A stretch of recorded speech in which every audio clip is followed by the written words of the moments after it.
listening to Power Producers Shop Talk, where we are refining and redefining the sales game by equipping you with the tools you need to differentiate yourself in the marketplace. Listening to the podcast is only going to get you so far. Why not take your game to the next level? Check out Power Producer Basecamp on killingcommercial.com today. Tactical skills that'll help you provide deliverable value to your clients and prospects. Want to have the sweet swag that we send out from the Power Producers podcast for your clients and employees? Check out policyt.com today. And action items that you can provide to take your prospects and clients to the next level. Want to create an online presence but don't know how to start? Check out crushingcontent.com. It's done for you, so all you have to do is show up. This is Power Producers Shop Talk, production redefined. Are you ready to feel the power? What's going on, everybody? Welcome to Power Producers Shop Talk, where we are refining and redefining the sales game. And today I am going to let you get deep under the hood. Not that we hold back at any time when we're having conversations on the podcast, but I'm going to get very, very tactical and kind of granular with you today, because I think there's a lot of misconceptions out there around activities that you need to be performing to be a successful producer. And the reality is, if you listen to the regular version of this podcast, I tell you, you got to be a 5-tool player, period. You can't just pick one thing and gravitate towards it. Now, here's the cool part about the insurance industry. You can do that, and you can actually probably make better than average money, but I don't want to be better than average if I have the ability to strive to be the best. What kind of a mindset gets halfway to your goal and says, I'm good here? Now, you're going to hear me use some verbiage as we talk through this about my experiences in dialing for dollars over the course of the last week, where I still consider something a win. I think that it's okay if you can call something a win, but still not be content with that win. In my experience playing sports growing up and being around high-performing salespeople over the course of my career, I don't know that any of them are ever content, period. So if I tell you that I didn't hit my numbers, but it's still a win because I'm keeping a positive mind frame around the activity that I completed, but I want to make sure you know I'm still not completely satisfied because there's more than I can do. I think if you read LinkedIn and various places around the internet, you're going to hear all kinds of different opinions on whether or not it makes sense to pick up the phones and dial. And if you've heard me talk in the past, which if you're listening to this, you likely have, then you know I'm a huge fan of in-person marketing drops. I always have been, and I always will be, because for my skill set personally, that is where I'm the best. If I can go in and meet somebody and have a conversation, that's where I'm going to be the best. Now, that's not necessarily the easiest. For me, the easiest is referrals from existing clients, which, to be quite honest with you, is where I'm at in this stage of my career. People know who I am. They know what I do. They know what I'm good at. They know the services we deliver, and they know that because I have created a base of raving fans in my existing book of business. And the way you do that is by delivering on what you promise at the point of sale, including on these phone calls and marketing drops. So I'll be honest, it was a little bit of shaking out the cobwebs when I decided I was going to go for 500 dials last week. You know, if you know me, you know I think big, you know I think to stretch. And that was definitely a stretch goal. My calendar was already full when I came up with this idea on a whim. But I also wanted to prove that the systems we have in place, the way that we intentionally build our call lists works. And it speaks a lot to specialization in our industry of only going after things that you can bring unique value to because you truly understand them and could be considered an expert in ensuring and managing the risk inside those industries. So the first thing I want to make sure that everybody understands is this. This isn't a spray and pray situation. I didn't go down an X date list across 20 different industries, lump all of them together, and call based on the timing of a renewal. That's not how I go about this stuff. To be honest with you, it doesn't matter when an account renews. It could renew in 11 months. It could renew in 2 months. If you show up on my radar because my systems tell me that now is the time to call, I'm going to trust my systems that I've invested heavily in building. So understand that this was very specific. It was service contractors that I was calling, and I also called some DoD contractors that I had been given some names of from one of my clients who's in the process of making introductions, but why not go ahead and call at the same time? So that's number one. I wasn't calling paper manufacturers. I wasn't calling agricultural accounts. I wasn't calling on technology and life sciences. It was very, very specifically service contractors. The second thing that I think is very important is that we only call inside of our ideal client and prospect profiles. Too many times, producers don't take the time to identify who it is that they want to be calling, and so they waste time calling because there's no focus there. When you see my numbers, you may question whether or not or how I was able to get to the revenue numbers that I wanted to get to, but the reality is this. I tell people all the time, the results that you get in terms of appointments and ultimately clients are a direct reflection of how you prospect. And if you don't prospect right, you're not going to write the right kind of business. And so for me, it's important to identify what does that ideal prospect look like? What's its size? What's its shape? And so from my perspective, an ideal prospect will have at least 25 or more vehicles in their fleet, 40 or more employees, sales of 5 million a year or more, and an experience modification factor of 1.0 or higher. If I can check those boxes, then I know I'm going to get an account that fits in my revenue threshold personally. I only typically want to write accounts that are somewhere in the $20,000 to $25,000 in revenue range up to roughly 50. Now, full transparency, my list didn't just stick to that 20 to 50. I went down to about 10 grand in revenue on this one because there's a lot of change going on in Florida specifically. Shocker. But auto rates are going up, umbrella rates are going up. GL is getting harder to place for plumbers and HVAC companies due to water damage claims. And so I felt like I would be able to get good traction if I took it down to 10,000. Now, I think it's also important for you to know that if you do move downstream from where I consider to be the heart of the middle market, which is 25 to 50 grand in revenue per total account, that you're going to be dealing with a more transactional buyer the further you move down that revenue line. So at 10,000, I can expect that I have a more transactional buyer that's going to require me to massage my messaging to educate them a little bit more on total cost of risk with the hopes that I do my job well and they understand it and they realize that we are different and there's more to be thinking about than just the insurance premiums. But experience tells me that those buyers are not as sophisticated as the buyers that are at the 25 to 50 range. And so I'm not going to have nearly the close rate or the appointment setting rate on the smaller ones as I will the larger ones if my message is well crafted. So that's the other thing.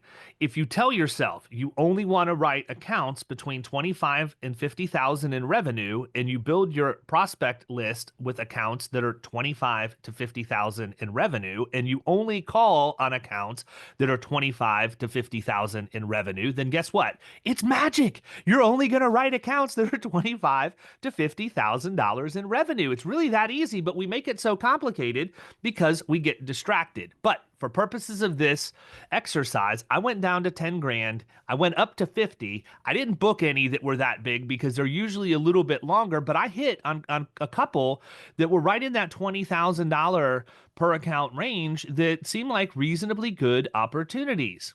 The other thing that I think is germane to this discussion is we have systems. We have systems in place that we use specifically to track these things. And I have invested, if you've listened to the podcast for any length of time, you know that I have invested a tremendous amount of money in HubSpot in our agency, specifically on the development side, to make sure that we are capturing as much data as we can, including the behavior of our prospects. One of the cool things about HubSpot is that once you open an email with your IP address, it associates that IP address with your contact record in the CRM. And then anytime you go into my ecosystem and interact with content or click on a button for a call to action or open an email, it records that in the CRM as activity. And we've taken the extra step of assigning point values to those behaviors so that we can grade where a lead stands relative to when they're ready to buy versus just kicking the tires. So, for example, if you are in my HubSpot and you open an email, you get a point. If you click the link in that email, you get 2 points. If you go to more than 3 pages on my website, you get 5 points. And if you go to my website and spend more than 5 minutes, you get 5 points. But if you go to my website and you click the link at the top of the page that says pricing, you get 25 points for that because that is high buyer intent. We know that you are seriously looking at talking to us because you want to know how much we cost. So by scoring leads and using a very focused and industry specific content strategy, we're scoring leads and knowing that we are calling people at exactly the right time. We know that if your lead score is 80 or higher, you're essentially sitting next to your phone waiting for us to call, obviously figuratively, but not that far off from the truth.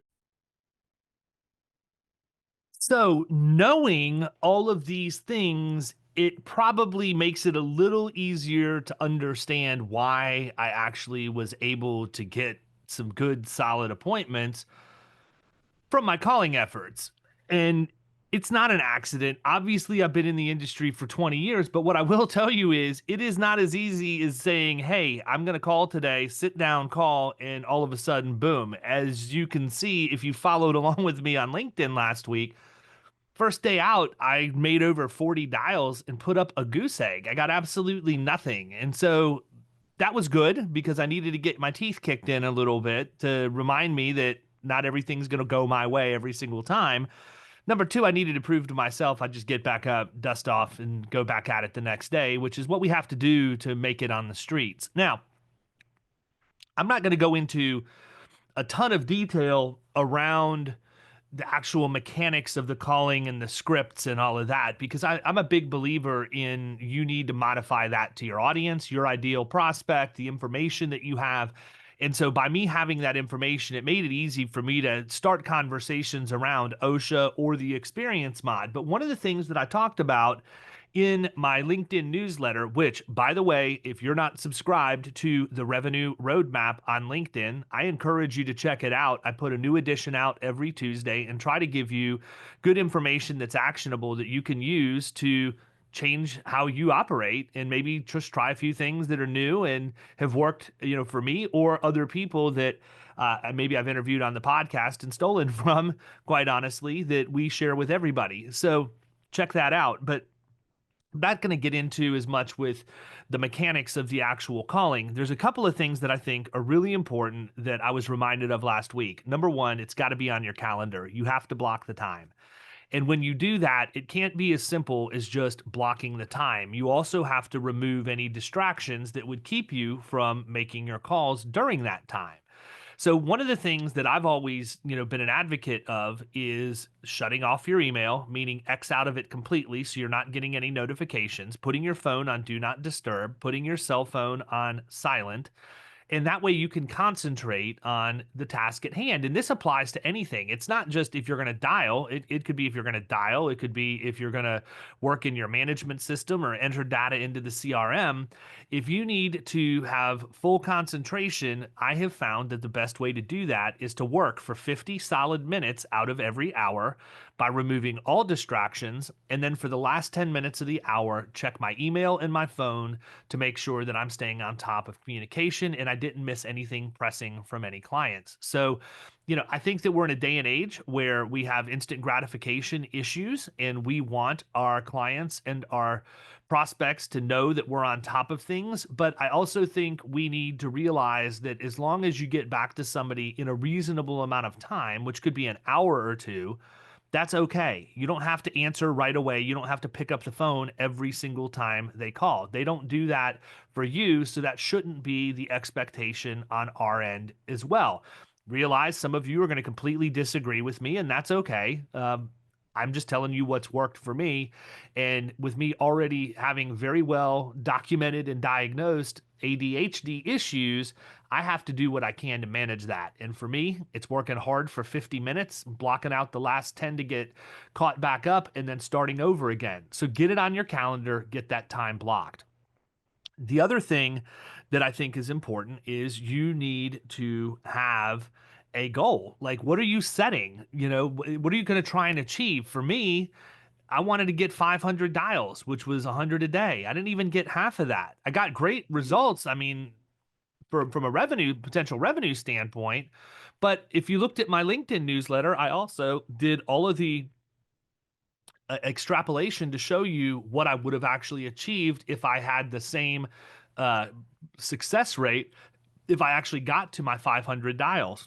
And that shows you why I can't be satisfied if I don't hit my number, because the difference between my number and where it could have been in terms of what my goal was is about 2.5x. So it speaks the truth. Numbers don't lie.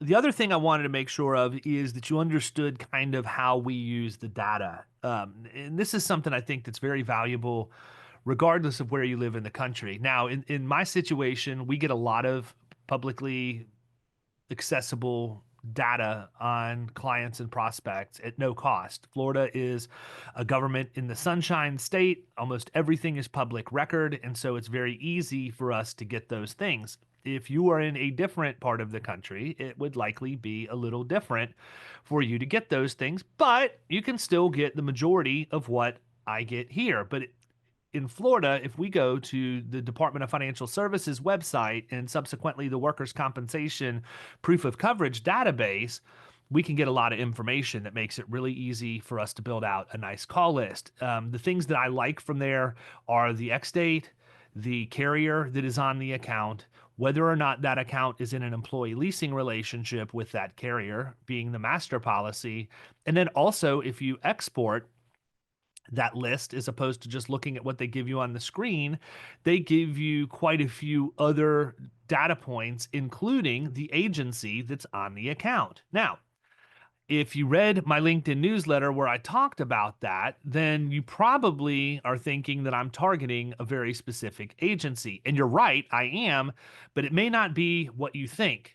One of the reasons I do this is because we have state administered pricing in Florida. We don't have a competitive advantage on price. One of the only advantages you get is you get a dividend if you have good performance, and the carriers can be as aggressive or non-aggressive as they want to be when they put their quotes out. But that's one of the ways that you can get a client more money back into their budget, is by negotiating for a more aggressive dividend. And I'm not going to get into the different, sliding scale, flat, deferred, all of that.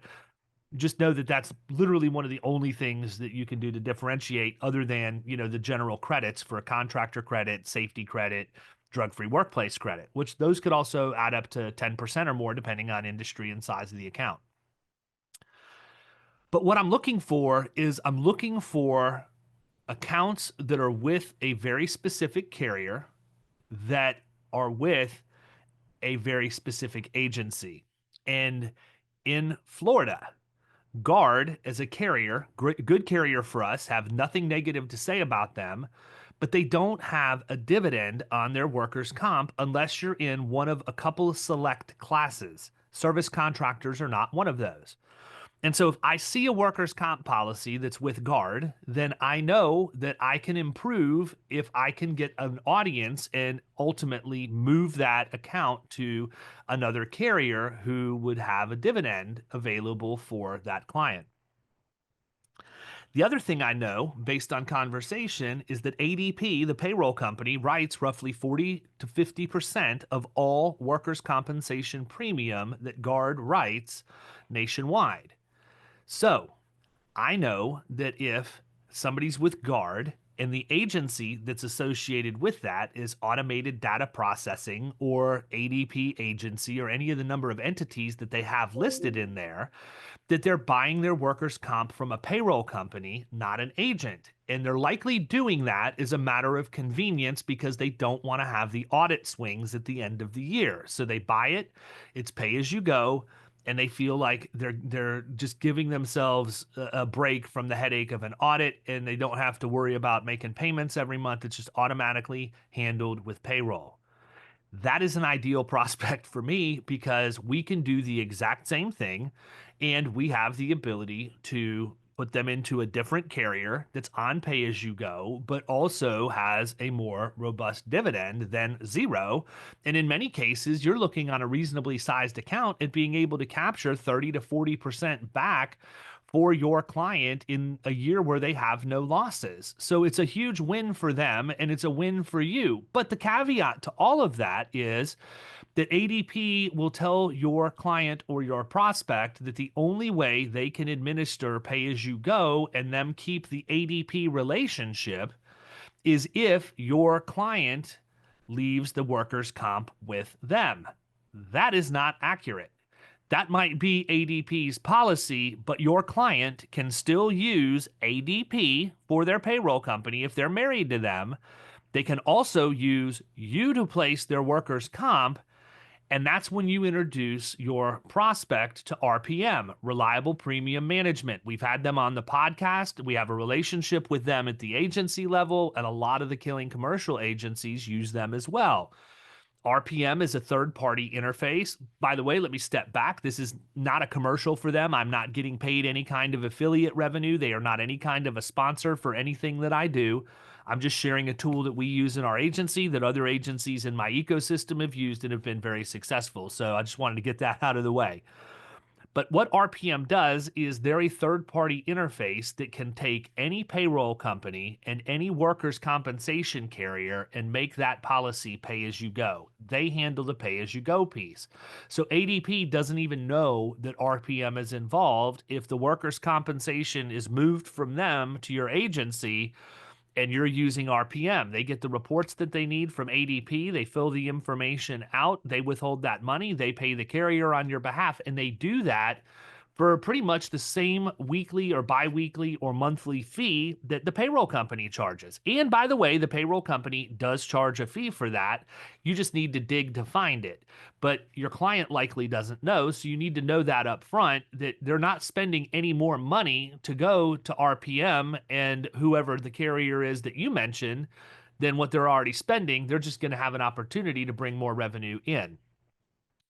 The last thing that I would bring up with regards to this is if you want to use a strategy similar and lead with workers' comp, but you're not in Florida and you have some competitive pricing issues, you can still do this. Now, it's important though that you have a way to track all this data. We have HubSpot, but there's a lot of good systems out there that people use, and some of them are even insurance specific and work out of the box.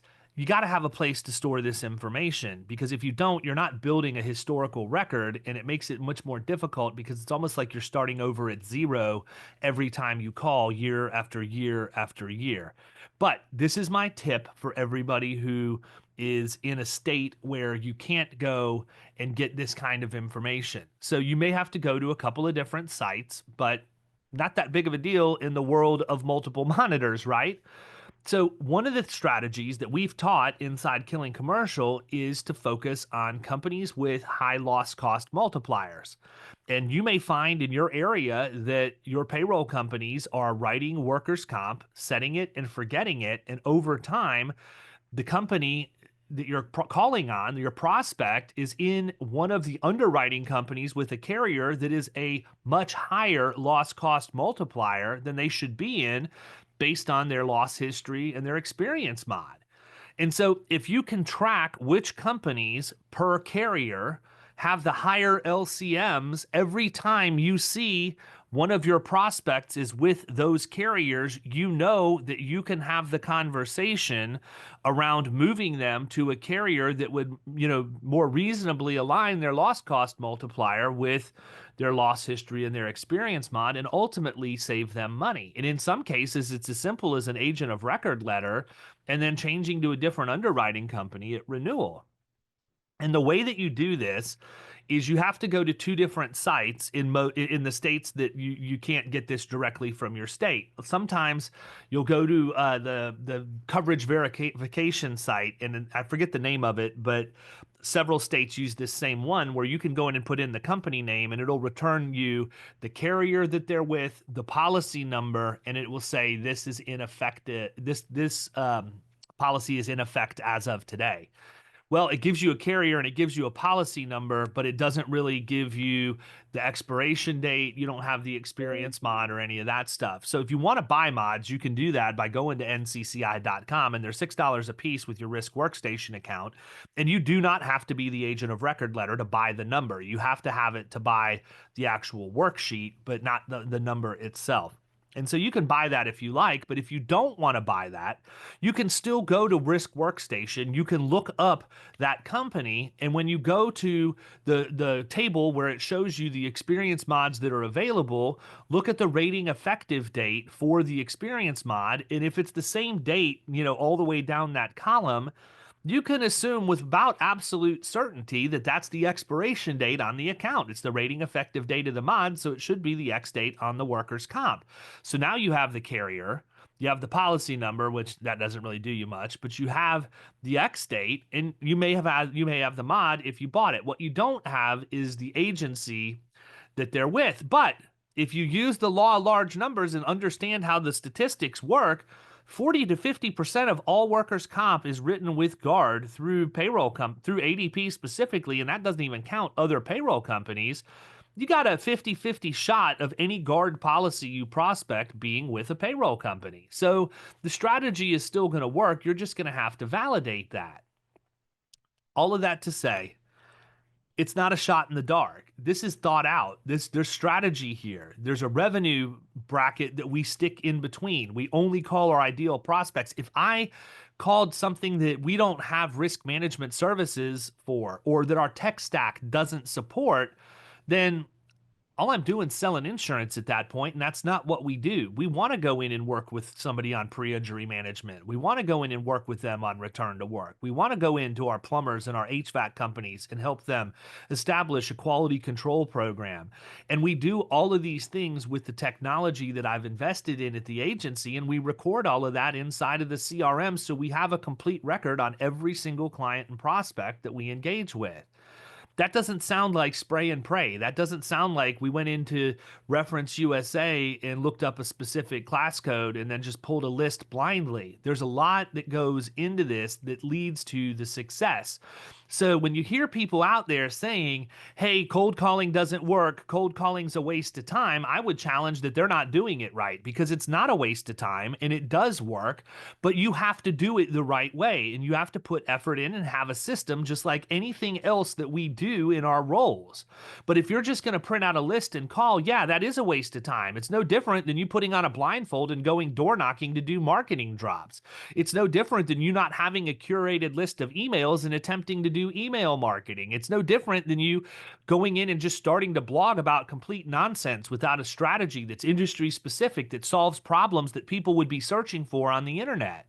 over and over and over again, I can give you the steps you need to follow to make sure you have a cogent, well thought out plan, but you're still going to have the distractions out there chirping saying, oh, it doesn't work. You need to do it this way. You need to do it this way. Here's what I'm going to tell you. You need to do it the way that it works for you. And all I know is after being in this industry for 20 plus, almost 20 plus years, I can say at this point, you got to be a 5-tool player. You can't just pick one and run with it. Yeah, you can, but you're only going to be at the league minimum. If that's the case, you're never going to maximize your earnings. Go out there and focus on being the best that you can possibly be across all 5 of those tools. That you can't be an expert in every single one, but you can be proficient or more than proficient in each of them, but that's up to you. You have to be willing to put in the work. You have to be willing to put in the research. You have to be willing to put in the practice, and you have to be willing to get your teeth kicked in, knowing you're going to get back up the next day and make forward progress like never before. Hopefully you've learned a little bit on this episode. You know, we're going to continue down the road. I'm not going to quit calling. I want to get it honed in to get those 500 dials in a week. And the next thing I'm going to have to report is how much revenue did we actually close? I've got the leads earmarked, and I'm going to let you know what 1 week of calling generated in terms of revenue. And I'll let the numbers speak for themselves, not the stuffed shirts on the internet chirping that cold calling doesn't work. Doesn't work because they're not doing it right. At the end of the day, let the numbers speak, and you can decide whether or not cold calling is worth your time. Have a great weekend. We'll catch you next time. See ya.